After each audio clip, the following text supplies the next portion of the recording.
In recent days, we have seen and heard discussions at a very high level in the UK and the US about the fact that the Kiev regime will be able to strike into Russian territory with long-range Western weapons, and apparently this decision will either be made soon, it is accepted, or apparently has already been accepted, and these things are certainly extraordinary. I would like to ask you to comment on what is happening.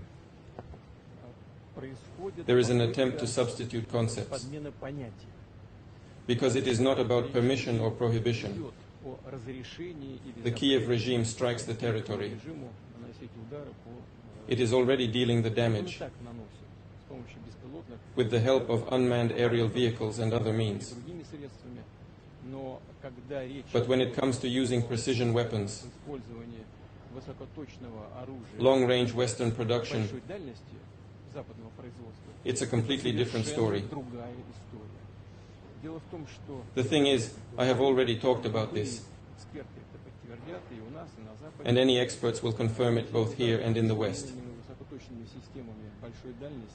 To strike with modern long-range precision systems of Western production.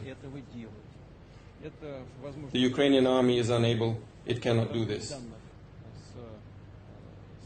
This is only possible using satellite intelligence that Ukraine does not possess.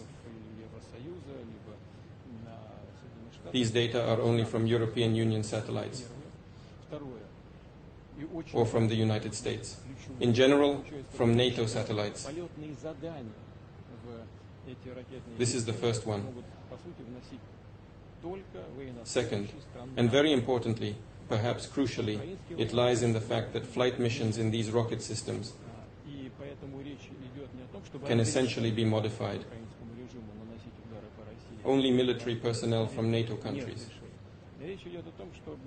Ukrainian servicemen cannot do this. And therefore, it is not about allowing the Ukrainian regime to strike Russia with this weapon, or not allowing it. The discussion is about making a decision on whether NATO countries are directly involved in the military conflict or not. If this decision is made, it will mean nothing else but the direct involvement of NATO countries, the United States and European nations in the war in Ukraine. This is their direct involvement.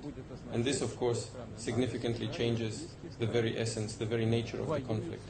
This would mean that NATO countries, the USA and European countries, are at war with Russia. What if that's the case?